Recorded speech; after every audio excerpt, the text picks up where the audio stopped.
नमस्कार. माइंड टॉकच्या नवीन भागामध्ये मी आपलं स्वागत करतो. आज तुम्हाला दोन चांगल्या आनंदाच्या गोष्टी मला सांगायच्या आहेत आणि त्यापैकी एक आहे की मी केलं म्हणण्यापेक्षा देवाने ते करून घेतलं.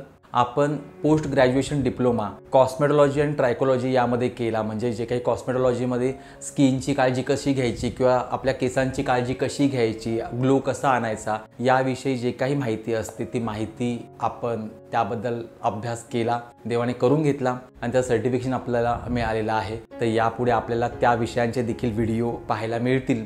आणि त्याचबरोबर पंडित दीनदयाल उपाध्याय हिंदी विद्यापीठ मथुरा यांच्याकडून आपल्याला विद्या वाचस्पती ही पदवी देवाच्या आशीर्वादाने, तुमच्या सगळ्यांच्या प्रेमामुळे, आईवडिलांच्या आशीर्वादामुळे, पूर्वजांच्या आशीर्वादामुळे मिळालेली आहे. तर 2016ला आपण इंडिया बुक ऑफ रेकॉर्ड केलं होतं. त्यामध्ये एका महिन्यामध्ये श्रीकृष्ण लाईफ मॅनेजमेंट गुरु या विषयावरती 106 आपण व्याख्यानं प्रवचनं केली, त्याची नोंद झाली. आपल्याला गोल्ड मेडल मिळालं, इंडिया बुक ऑफ रेकॉर्डचं सर्टिफिकेट आपल्याला मिळालं आणि अजूनही ते जे रेकॉर्ड आहे ते अजूनही कोणी मोडलेलं नाही आहे, याचाही खूप जास्त आनंद आहे. त्यामुळे ह्या सगळ्या गोष्टींचा विचार करत आपण जे मधल्या कालावधीमध्ये व्याख्यानं केली, प्रवचनं केली, आत्ताही ऑनलाईन काम सुरू आहे, या सगळ्यांचा विचार करून त्या विद्यापीठाने आपल्याला विद्या वाचस्पती ही जी काही पदवी आहे ती प्राप्त झाली. खूप आनंद मनामध्ये आहे आणि त्याचबरोबर असं वाटतं की आपली अजून जबाबदारी वाढली, अजून आपण नवीन नवीन विषय जे आहेत ते डिस्कस केले पाहिजे, सांगितले पाहिजे, बोललं पाहिजे. तर असं असंख्य गोष्टी आहेत. पण मला एक सांगायचं आहे की फार अगोदरपासून अनेक विषयांमध्ये काम करायला सुरुवात केली होती, अनेक विषय हाताळले, अनेक ठिकाणी व्यवसाय असतील किंवा काही शिक्षण असेल ते गोष्ट करत गेलो.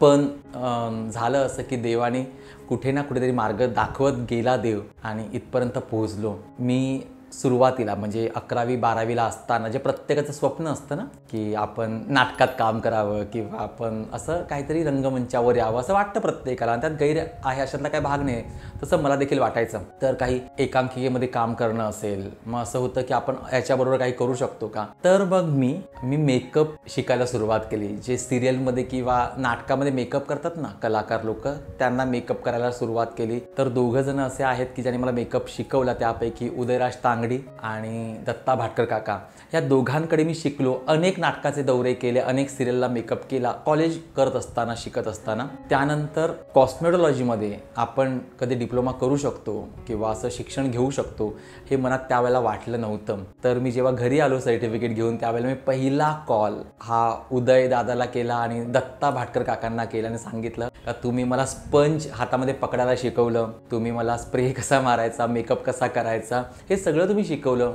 बरेच महिने किंवा 1-1.5 वर्ष त्यामध्ये माझं खूप छान गेलं, जास्त असेल कदाचित, शिकायला मिळालं, अर्निंग मिळालं चांगलं. पण आत्ता झालं असं की त्वचेशी संबंधित काम आहे, फक्त आता जे उपचार आहे तो आतून केला जातो, पहिले मी बाहेरून करायचं हे त्यांना सांगितलं आणि त्यांना देखील खूप आनंद झाला. आणि अर्थातच असं असतं की आपल्या जो काही शिष्य आहे तो असं काहीतरी प्रगती केली तर आनंद होत असतो. त्यामुळे मेकअपमध्ये मी आवर्जून सांगेल की हे दोघं जण, उदयदादा आणि दत्ता भाटकर काका, माझे खऱ्या अर्थाने गुरु आहेत आणि म्हणून मी त्यांना पहिला फोन केला.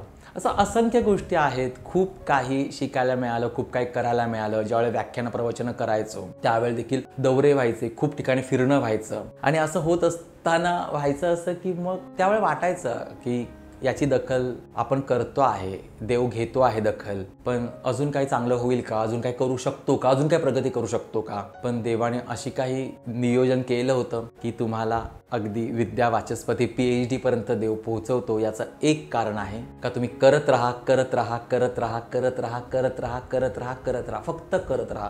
तुमच्यासमोर जे सात्विक काम आहे ते करत राहा. आजही मला कोणी सांगितलं की हे काम करून बघूया का किंवा तुला जमेल का, तर मी होच म्हणतो, बघूया आता, खरं फेल झालं तर फेल झालं, जमलं तर जमलं, नाही जमलं नाही जमलं, पण शिकायला काहीतरी मिळतं आहे. आणि मी खूप काही शिक्षण घेतलं, अगदी प्रिंटिंग प्रेसमध्ये कामाला लागल्यापासून तर मेकअपपर्यंत असे अनेक कामं केली. मग हे मेडिकलचं शिक्षण करत असताना देखील मी असं व्याख्यानं करायचो, प्रवचनं करायचो. अगदी वेळ मिळाला तर मी कवितांचे कार्यक्रम देखील सादर केले. इतरांच्या कविता, अर्थात मला लिहिता येत नाही कविता, मी ते देखील केलेलं आहे. आणि देवाने करून घेतलं. आईबाबांचा पूर्ण आशीर्वाद, आईवडिलांचं पूर्ण परवानगी, घरच्या प्रत्येक व्यक्तीची परवानगी की तुम्हाला काय करायचं ते करा आणि तुम्ही चांगलं करणारे माहिती आहे त्यामुळे.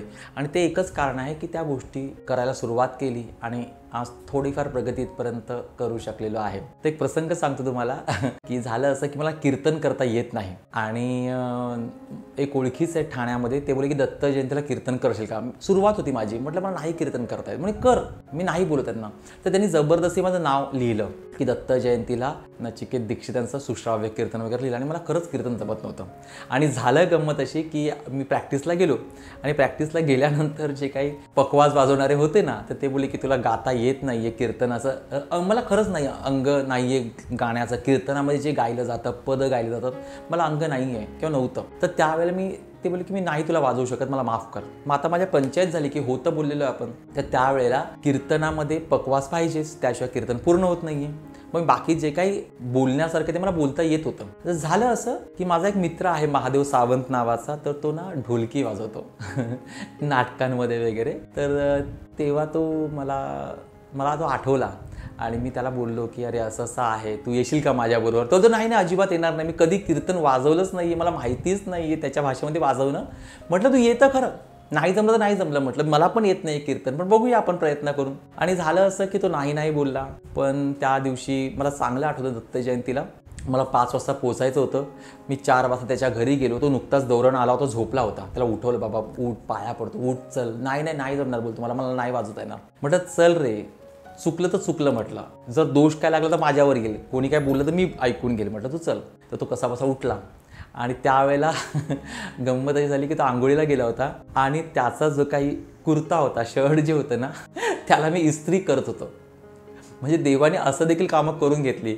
आणि तो बोलला देखील की नचिकेत, जगातला पहिला असा प्रवचनकार किंवा कीर्तनकार असेल की जो पखवाज वाजवतो, त्याच्या कपड्यांना इस्त्री करते, आणि नक्की पुढे जाशील म्हणाला. आणि ते शब्द मला आठवले की ठीक आहे, म्हणजे आज एवढी वर्ष आली, ही गोष्ट आहे 2007-08ची. आज एवढ्या वर्षानंतर देवाने कुठेतरी आपल्याला आणलेलं आहे. आणि ह्या सगळ्या प्रवासामध्ये मी तुम्हाला मनापासून धन्यवाद देतो खरंच, का तुम्ही एवढा विश्वास ठेवला आपल्या व्हिडिओवरती, आणि तुम्ही एवढं प्रेम करत आहात.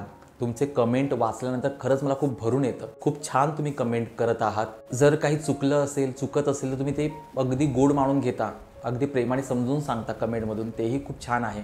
आणि असंच प्रेम करत राहा. आपला परिवार दिवसेंदिवस वाढत चाललेला आहे. जे प्रवचनं मी ऑफलाईन करायचो ते आता ऑनलाईन होत आहेत, आणि ते देखील तुम्ही सगळे स्वीकारत आहात. आत्ता भागवत प्रवचन झालं, अतिशय देवाच्या आशीर्वादाने छान पार पडलं, तेही आपण स्वीकारलं. खरंच तुमच्या सर्वांना धन्यवाद, का तुम्ही एवढं मनापासून प्रेम करत आहात. जे काही माझ्या बाबतीत, आपल्या बाबतीत चांगलं घडेल ते तुम्हाला नक्की सांगेल. तुमच्याकडे पण काही गुड न्यूज असेल, चांगल्या गोष्टी असतील तर नक्की कमेंट करा. आपण इतरांना देखील समजू द्या का आपण सर्व प्रगती करत आहोत, आपण सर्व प्रगतीच्या वाटेवर आहोत म्हणून. तर पुन्हा एकदा तुमच्या सर्वांना शुभेच्छा की तुम्ही इतकं भरभरून प्रेम करता आहात. आणि त्याचबरोबर हा छोटासा प्रवास, या 2 ज्या चांगल्या गोष्टी सांगितल्या, तुम्ही त्या ऐकून घेतल्या, त्याबद्दल खरंच धन्यवाद. भेटूया पुढच्या व्हिडिओमध्ये. हा व्हिडिओ कसा वाटला नक्की सांगा. चॅनल लावून सबस्क्राईब केल्यानंतर करून ठेवा, बेल आयकॉन क्लिक करा, म्हणजे आपला प्रत्येक व्हिडिओ तुम्हाला सगळ्यात अगोदर पाहता येईल.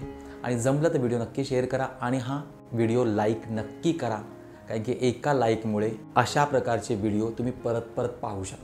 भेटूया पुढच्या व्हिडिओमध्ये. तोपर्यंत आशीर्वाद सदैव असू द्या. धन्यवाद.